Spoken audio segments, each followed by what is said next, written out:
नमस्ते प्रिय विद्यार्थियों, मैं महावीर सिंह यादव आपके अपने YouTube चैनल महावीर यादव संस्कृत में आज गांव से आपका स्वागत करता हूं। गांव आया हुआ हूं और जैसा कि आपके पास कंटेंट जाना चाहिए उसी उद्देश्य को लगातार चलाते हुए आज गांव से जो बड़े भ्राता हैं उनके स्टूडियो से आपके लिए वीडियो, एक छोटा सा वीडियो जो है संस्कृत के नामकरण और प्रशंसा उक्ति के विषय में शिक्षण विधि में आपके सामने प्रस्तुत कर रहा हूं। और ज्यादातर आप जानते हो, सबसे पहले तो मैंने आपको ये बता दिया था कि संस्कृत जो है उस संस्कृत शब्द का जो शाब्दिक अर्थ है, संस्कृत शब्द का जो शाब्दिक अर्थ है मेरे मित्रों, वह है संस्कार युक्त भाषा। सबसे पहले तो ये जानिए, संस्कृत का जो शाब्दिक अर्थ है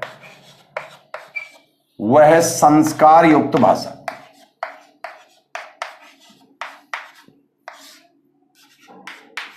संस्कार युक्त भाषा। और संस्कार युक्त भाषा क्यों है ये, इसका भी मैंने कारण जो है पूर्व वीडियो में आपको बताया था और स्पष्ट कर देता हूं अच्छी तरह। सबसे पहली बात, व्याकरण की दृष्टि से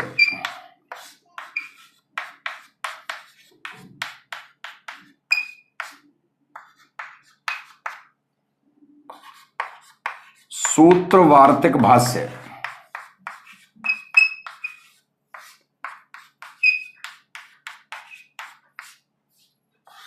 ये तीन शब्द संस्कार हैं।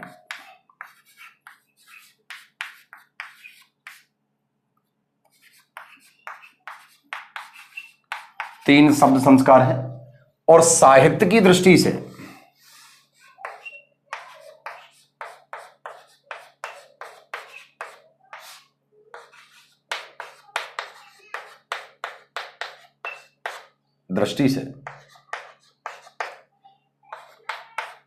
षोडश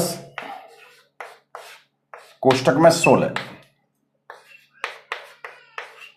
गुण संस्कार है। 16 गुण संस्कार है। अब देखिए, गुण संस्कारों में गर्भाधान से लेकर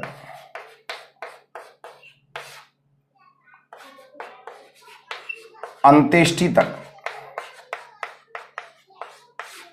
गर्भाधान से लेकर अंत्येष्टि तक 16 गुण संस्कार हैं। और व्याकरण की दृष्टि से प्रत्येक भाषा साहित्य और व्याकरण दो भागों में विभाजित होती है। व्याक्रियन्ते व्युत्पाद्यन्ते शब्दानेनेति व्याकरणम, जो सार्थक शब्दों की सिद्धि शुद्धि व्युत्पत्ति बता दे, सार्थक शब्दों की सिद्धि शुद्धि व्युत्पत्ति बता दे, उसे कहा जाता है व्याकरण। और जो सहितम साहित्यम, जो हित या कल्याण की बात करे, उसे कहा जाता है साहित्य। तो प्रत्येक भाषा दो भागों में बढ़ती है, साहित्य और व्याकरण। संस्कृत एक संस्कार युक्त भाषा है। क्यों है संस्कार युक्त भाषा? क्योंकि इसमें व्याकरण की दृष्टि से तीन शब्द संस्कार आते हैं। सूत्र वार्तिक भाष्य, सार्थक शब्दों की सिद्धि बताने वाले मूल नियम को सूत्र कहा जाता है। सहायक नियम को, सार्थक शब्दों की सिद्धि शुद्धि व्युत्पत्ति बताने वाले मूल नियम को सूत्र, सहायक नियम को या पूरक नियम को वार्तिक, जटिल सूत्र की व्याख्या को भाष्य कहा जाता है। तीन शब्द संस्कार हैं। साहित्य की दृष्टि से इसमें 16 गुण संस्कार हैं। 16 गुण संस्कारों में देखिए, 16 गुण संस्कारों में सबसे पहला संस्कार है गर्भाधान और सबसे अंतिम जो संस्कार है वो है अंत्येष्टि। अब देखिए, संस्कृत को कपि प्रसूता कहा जाता है। संस्कृत जो भाषा है वो कपि प्रसूता,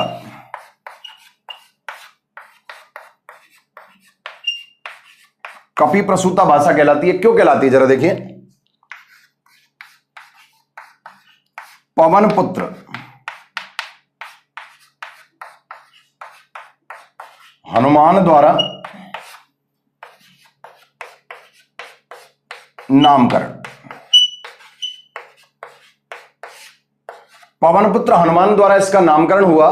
जैसे राजस्थान का पहले नाम जो है राजपूताना था, लेकिन कर्नल जेम्स टोड ने इसको जो है राजस्थान नाम दिया। और उसी प्रकार से पहले भी था राजस्थान। तो वही बात यह है, संस्कृत भाषा तो ब्रह्म भाषा के रूप में, प्रणव भाषा के रूप में, देव भाषा के रूप में, आर्ष भाषा के रूप में, आर्य भाषा के रूप में पहले भी प्रचलित थी।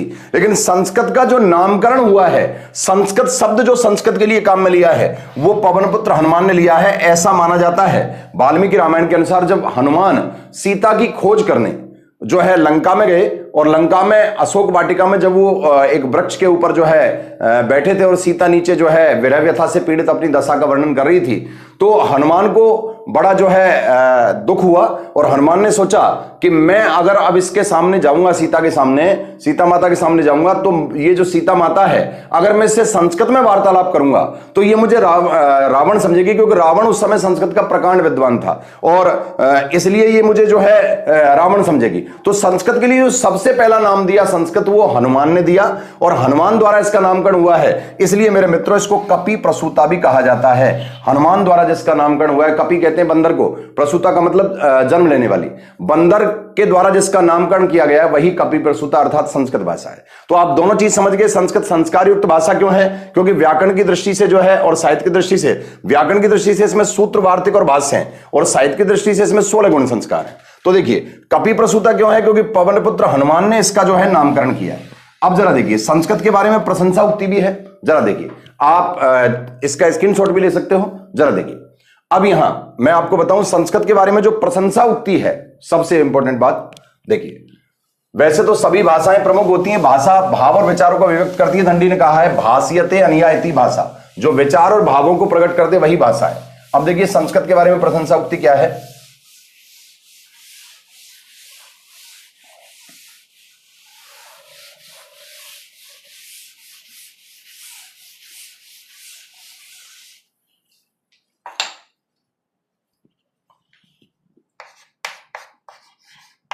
प्रशंसा उक्ति,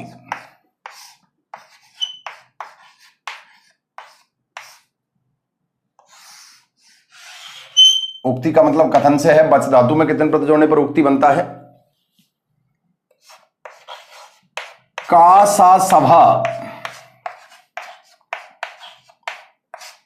यत्र वृद्धा न सन्ति,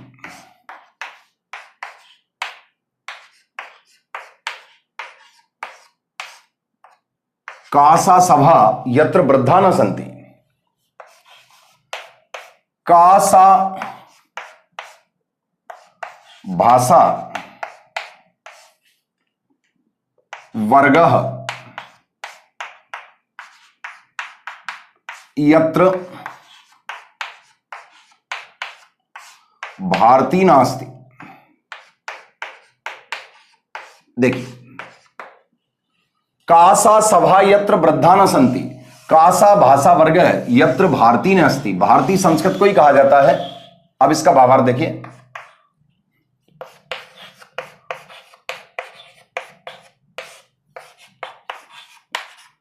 वह सभा कैसी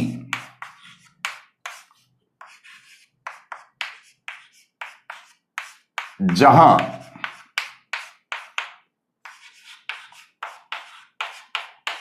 अनुभव एवं ज्ञान के भंडार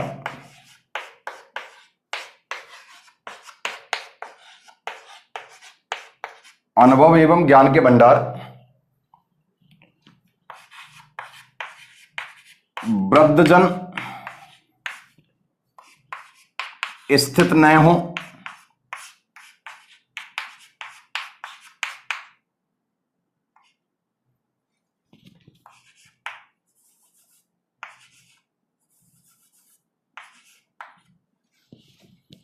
इसी प्रकार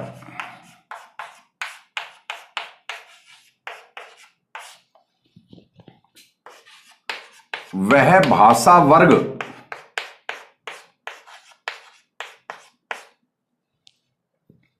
वर्ग का मतलब समूह से है, कैसा जिसमें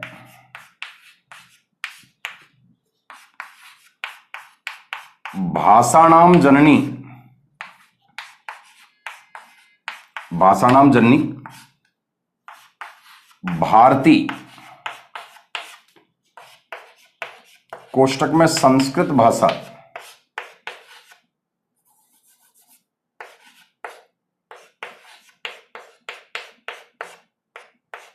न हो। देखिए कथन की महत्ता पर गौर करिए। देखिए वह सभा कैसी जहां अनुभव एवं ज्ञान के भंडार वृद्धजन न हो, वृद्धजन स्थित न हो, और इसी प्रकार वह भाषा वर्ग कैसा जिसमें भाषाणाम जननी, भाषाओं की जननी संस्कृत भाषा ने हो। विश्व में लगभग 2700 भाषा प्रचलन में है जिन पर लेखन और उच्चारण की दृष्टि से संस्कृत का प्रभाव है, इसलिए संस्कृत को भाषाणाम जननी भी कहा जाता है। और देखिए यहां एक खास बात, संस्कृत भाषा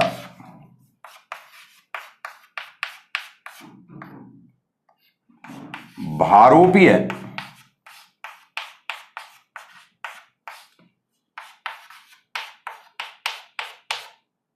भाषा परिवार के अंतर्गत आती है।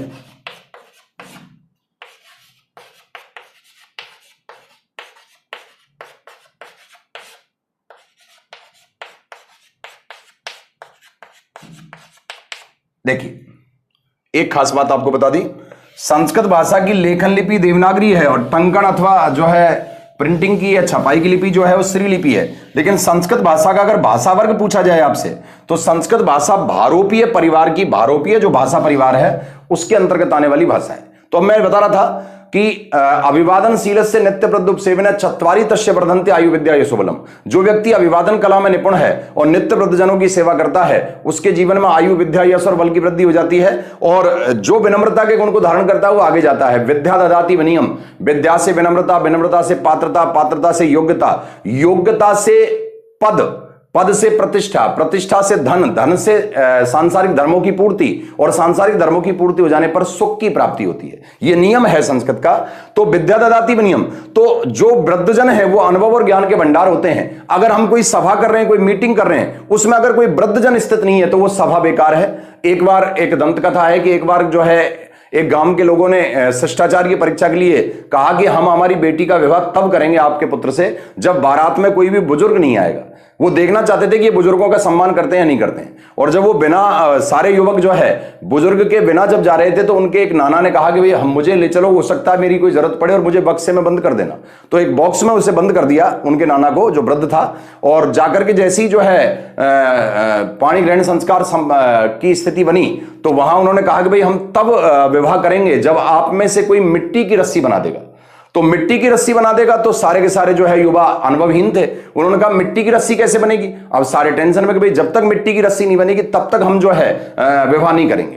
तो और दूसरी चीज उन्होंने कहा कि भाई हमारे समीप जो नदी है उस नदी में से जल को नदी में जो जल है उसके स्थान पर दूध भर दोगे तो ही हम जो है विवाह करेंगे। अब वो सारे टेंशन में आ गए क्योंकि वो किसी बुजुर्ग को लेके नहीं गए थे। अब जो नाना उन्होंने बॉक्स में बंद कर रखा था उस नाना से जो है कहा कि नाना अब हम क्या करें? तो नाना ने कहा बेटा एक ही काम करना है, तुमको तर्क बुद्धि से काम लेना। आप जाकर के कहो जो वधू पक्ष है उसके लोगों से कहो कि अगर नदी को तुम खाली करवा दोगे तो पानी इसमें से निकलवा दो, हम दूध से इसको भर देंगे।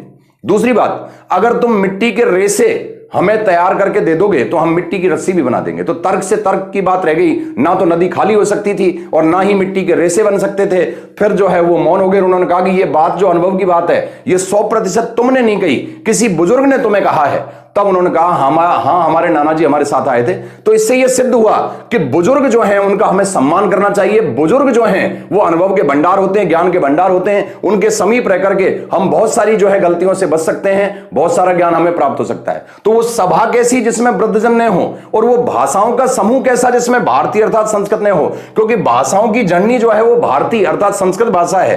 किसी भी भाषा का हमें अध्ययन करना है तो लेखन और उच्चारण की दृष्टि से मेरे मित्रों संस्कृत की शरण में जाना पड़ेगा। और संस्कृत सभी भाषाओं की जननी है। विश्व में लगभग 2700 भाषा प्रचलन में जिन पर लेखन और उच्चारण की दृष्टि से संस्कृत का प्रभाव है। तो मेरे मित्रों मैंने आपको बताया कि वो सभा कैसी जिसमें वृद्धजन न हो और वो भाषा कैसी, भाषाओं का समूह कैसा जिसमें भाषाओं की जननी अर्थात संस्कृत नहीं हो, भारती न हो। तो ये इसकी प्रशंसा युक्ति है। और संस्कृत का नामकरण किया है हनुमान ने और इसीलिए संस्कृत को कपि प्रसूता भी कहा जाता है। और संस्कृत जो है भारोपीय परिवार की भाषा है। आज यहां से जो वीडियो मैंने बनाया इसमें आपका जो है दो ही चीजों को मैं महत्वपूर्ण रूप से समझाना चाहता था। एक तो संस्कृत को संस्कृत क्यों कहते हैं, दूसरी बात संस्कृत में कुल संस्कार शब्द संस्कार 3 है और गुण संस्कार जो है वो 16 हैं। और सूत्रकार है पाणिनि, वार्तिककार है कात्यायन, भाष्यकार है पतंजलि। और पाणिनि का प्रमुख ग्रंथ अष्टाध्यायी, कात्यायन का वार्तिकमाला, पतंजलि का महाभाष्य, उनको तदुक्ति भी कहते हैं। ये सारी चीजें जो है आप जान जाएं। और संस्कृत की प्रशंसा उक्ति है कासा सभा यत्र वृद्धा न संति, कासा भाषा वर्ग यत्र भारती ने अस्ति।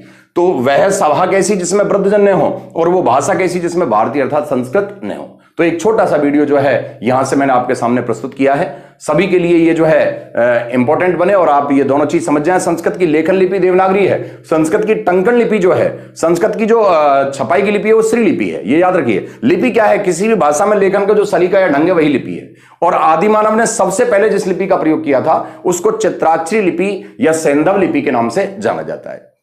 और मनुष्य सृष्टि के प्रारंभ से लेकर आज तक भाव विचार प्रकट करने के लिए जो माध्यम ढूंढता रहा है वही भाषा है। वो व्यक्त भी हो सकती है, अव्यक्त भी हो सकती है। व्यक्त है तो मौखिक और लिखित दृष्टि से प्रकट होगी, और अव्यक्त है तो अव्यक्त जो होगी तो वो जो है आप ये अच्छी तरह जान लीजिए, अव्यक्त जो होगी वो संकेत अथवा कूट के रूप में होगी, इशारों के रूप में होगी। और मंगलदेव शास्त्री ने कहा भी है कि मनुष्य मौखिक दृष्टि से जिन ध्वनि संकेतों का और लिखित दृष्टि से जिन लिपि चिन्हों का प्रयोग करता है उनको ही भाषा कहा जाता है। तो आज का एक छोटा सा वीडियो आपके लिए दिया गया है, सभी पूरा देखना और सभी जो है लाइक शेयर अवश्य करना। नया कोई चैनल पर है तो सब्सक्राइब जरूर करना। कल से वही लाइव क्लास का जो टाइम है लगातार जो चलता आ रहा है उसी क्रम से जो है प्रश्नोत्तरी और क्लास चलती रहेगी। तो आज जैसा कि आपको रविवार में शिक्षण विधि पढ़ाते हैं तो मैं गांव आकर के भी आपको जो है ये छोटा सा वीडियो पेश कर रहा हूं, तो सभी के लिए लाभदायक हो। और प्रश्न इसमें से कई बनते हैं। पहली बात, कपि प्रसूता भाषा अस्ति तो संस्कृत भाषा अस्ति, और संस्कृत भाषा नामकरण करता अस्ति तो पवनपुत्र हनुमान अस्ति।